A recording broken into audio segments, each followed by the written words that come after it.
আমি নিতান্ত গরিব ছিলাম, খুবই গরিব। আমার ক্ষুধার অন্ন ছিল না, আমার লজ্জা নিবারণের কাপড় ছিল না, আমার মাথার উপরে আচ্ছাদন ছিল না। অসীম দয়ার শরীর আপনার। আপনি এসে আমাকে বললেন, না, গরিব কথাটা খুব খারাপ, ওতে মানুষের মর্যাদা হানি হয়। তুমি আসলে দরিদ্র। অপরিসীম দারিদ্র্যের মধ্যে আমার কষ্টের দিন, অনেক কষ্টের দিন, দিনের পর দিন আর শেষ হয় না।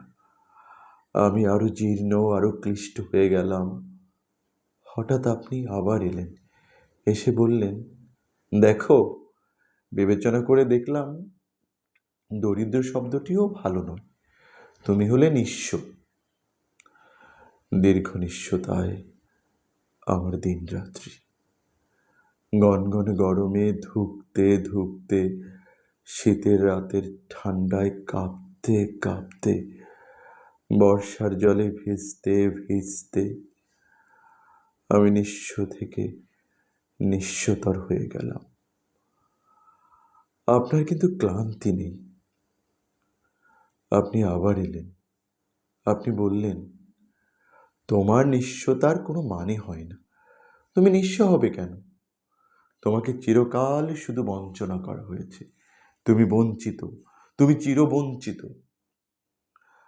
আমার বঞ্চনার অবসান নেই। বছরের পর বছর আধ পেটা খেয়ে উদম আকাশের নিচে রাস্তায় শুয়ে, কঙ্কাল সার আমার বেঁচে থাকা। কিন্তু আপনি আমাকে ভোলেননি। এবার আপনার মুষ্টিবদ্ধ হাত। আপনি এসে উদ্যত্ত কণ্ঠে ডাক দিলেন, জাগো, জাগো সর্বহারা। তখন আমার আর জাগবার ক্ষমতা নেই। ক্ষুধায় অনাহারে আমি শেষ হয়ে এসেছি।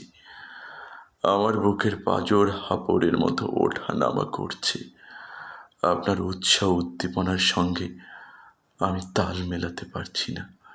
ইতিমধ্যে আরো বহু দিন গিয়েছে। আপনি এখন আরো বুদ্ধিমান, আরো চৌকস হয়েছেন। এবার আপনি একটি ব্ল্যাকবোর্ড নিয়ে এসেছেন, সেখানে চকখড়ি দিয়ে যত্ন করে একটা ঝকঝকে লম্বা লাইন টেনে দিয়েছেন। এবার বড় পরিশ্রম হয়েছে আপনার। কপালের ঘাম মুছে আমাকে বললেন, এই যে দেখো, এই যে রেখা দেখছো, এর নিচে, অনেক নিচে তুমি রয়েছ। চমৎকার।